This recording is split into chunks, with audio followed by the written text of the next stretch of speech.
കാസർഗോഡ് ജില്ലയിലെ ഭരണസമിതി രൂപീകരണത്തിന് രണ്ടിടങ്ങളിൽ നറുക്കെടുപ്പാണ്. 2 ഗ്രാമപഞ്ചായത്തുകളിൽ ഒരു മുന്നണിക്കും സ്വന്തമായി ഭൂരിപക്ഷമില്ല. ബദിയടുക്ക, പുല്ലൂർ പെരിയ ഗ്രാമപഞ്ചായത്തുകളിലാണ് ഇന്ന് നറുക്കെടുപ്പ് നടക്കുക. ദേലമ്പാടിയിൽ CPM വിമതന്റെ പിന്തുണയോടെ ഭരണത്തിലേറാനൊരു നീക്കം UDFും നടത്തുന്നുണ്ട്. ശ്യാമപ്രസാദ് ചേരുകയാണ്. ശ്യാം, ഈ കാസർഗോഡ് പലപ്പോഴും ഈ മുന്നണികൾക്ക് കൃത്യമായ ഒരു സ്വാധീനമില്ലാത്തതിൻ്റെ പേരിൽ പല പഞ്ചായത്തുകളിലും വർഷങ്ങളായി തന്നെ ഈ ഭരണ അനിശ്ചിതത്വം ഉണ്ടാകുന്ന ഒരു ജില്ലയാണ്. ഈ തവണയും കാസർഗോഡ് ഇത്തരം സാഹചര്യങ്ങൾ രൂപപ്പെടുകയാണോ? ഒപ്പം കാസർഗോഡ് BJPയുടെ ഒരു ശക്തി കേന്ദ്രമാണ്. നമുക്കറിയാം 1980-ൽ BJP രൂപീകൃതമാകുന്ന കാലം മുതൽ തന്നെ അതിന് വലിയ സംഘടനാ സംവിധാനം കേരളത്തിലുള്ള ഒരു ജില്ലയാണ് കാസർഗോഡ്. അപ്പോൾ NDA ഏതൊക്കെ പഞ്ചായത്തുകളാണ് ഇക്കുറി കാസർഗോഡ് ഭരിക്കാൻ പോകുന്നത്?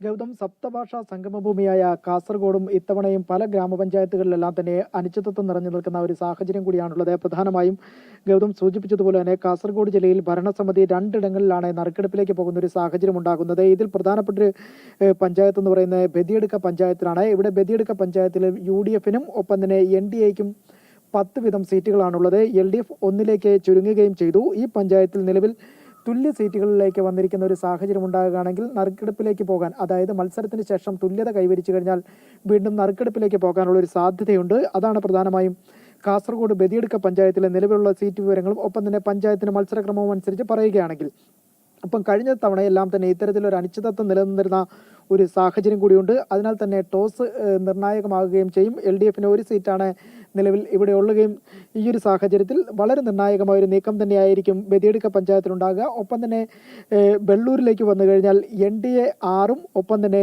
LDF 2 സീറ്റുകളിലേക്ക് പോകുമ്പോൾ ഇവിടെ സ്വതന്ത്രരും 6 വീതം സീറ്റ് നേടിയിട്ടുണ്ട്. ഇവിടെ അങ്ങനെയാണെങ്കിൽ 2 പേരെ പാർട്ടിയിലേക്ക് തിരിച്ചെടുത്ത് BJPയിലേക്ക് തിരിച്ചു വന്നിട്ടുണ്ട്. അവരുടെ വോട്ടുകളെല്ലാം തന്നെ ഇതിൽ നിർണായകമാകുകയും ചെയ്യും. എന്തായാലും ഈ വെള്ളൂരും BJP ഭരണത്തിലേറുമെന്ന് തന്നെയാണ് കണക്കുകൂട്ടലിൽ തന്നെയാണ് നേതൃത്വം മുന്നോട്ട് പോകുന്നത്. അങ്ങനെയാണെങ്കിൽ ബദിയടുക്കയിലും വെള്ളൂരിലും ഏറ്റവും കൂടുതൽ നിർണായകമാകുന്ന ഒരു സാഹചര്യം കൂടിയുണ്ട്. പിന്നീട് വരികയാണെങ്കിൽ ദേലമ്പാടി പഞ്ചായത്ത് നോക്കുകയാണെങ്കിൽ ഇവിടെ ഒരു അട്ടിമറി സാധ്യതയ്ക്കാണ് പ്രധാനമായും കളമൊരുങ്ങുന്നത്. അതായത് NDA 5 സീറ്റുകൾ നേടിയപ്പോഴും LDFും 5 സീറ്റുകൾ വീതമാണ് നേടിയിരിക്കുന്നത്.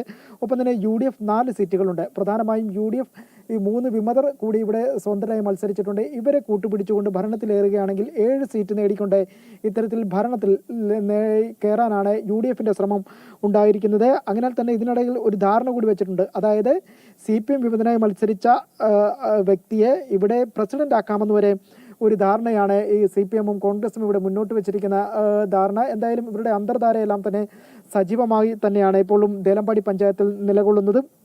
അതിനാൽ തന്നെ പഞ്ചായത്ത് ഭരണം UDF കൈക്കലാക്കാനുള്ള ഒരു സാധ്യതയിലേക്കാണ് ഇപ്പോൾ നീങ്ങുന്നത്. ഇനി മറ്റൊരു പഞ്ചായത്തായ പുല്ലൂർ പെരിയയിലേക്ക് പോവുകയാണെങ്കിൽ LDF 9ഉം UDF 9 സീറ്റുകളിലേക്കാണ് പോകുന്നത്. NDAയ്ക്ക് 1 സീറ്റാണ് ഇവിടെ ഉള്ളത്. പ്രധാനമായും ഈ ഒരു മത്സരക്രമത്തിലേക്ക് പോവുകയാണെങ്കിൽ ടോസിലേക്ക് പോകേണ്ടി വരും. NDA ആർക്കും പിന്തുണ പ്രഖ്യാപിച്ചിട്ടില്ല ഇതുവരെ എന്ന് തന്നെയാണ്. NDA പിന്തുണ പ്രഖ്യാപിക്കത്തില്ല, ആരുടെ ഒപ്പം നിൽക്കുകയില്ല എന്നൊരു സാഹചര്യം നേരത്തെ തന്നെ നേതൃത്വം വ്യക്തമാക്കിയിട്ടുണ്ട്. അങ്ങനെ നിർണായകമായൊരു തീരുമാനമാണ് പ്രധാനമായും പുല്ലൂർ പെരിയ പഞ്ചായത്തുകളിലേക്ക് വരുന്നത്. പുത്തുകൈ ഡിവിഷനിലും സ്വതന്ത്രന്റെ പിന്തുണ നിർണായകമാകും. പ്രധാനമായും LDFന് 6ഉം UDFന് 7 വീതം സീറ്റുകളാണ് ഉള്ളത്. NDAയ്ക്ക് 2 സീറ്റുകളാണുള്ളത്.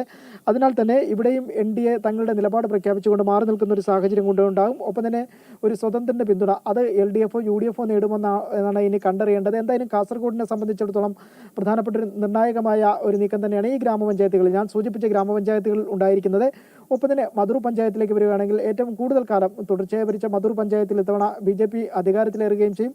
ഒപ്പം തന്നെ കഴിഞ്ഞ ഒരു രാജ്യത്ത് തന്നെ അവകാശപ്പെടാനില്ലാത്ത ഒരു ഗ്രാമപഞ്ചായത്ത് നമുക്കെല്ലാം തന്നെ അറിയാം. അവിടെ താമര വിരിയിച്ചുകൊണ്ട് ഇത്തവണയും അധികാരത്തിലേറുമ്പോൾ അതിന് കുറേ ചരിത്രപരമായ നേട്ടങ്ങൾ കൂടിയാണ് മധൂർ പഞ്ചായത്തിനൊപ്പം ചേർന്നുകൊണ്ടിരിക്കുന്നത്.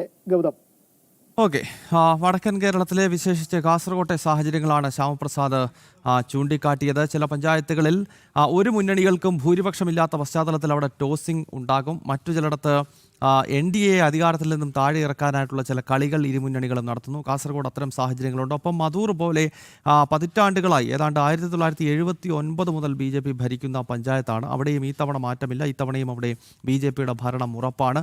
അതാണ് കാസർകോട്ടെ സാഹചര്യങ്ങൾ.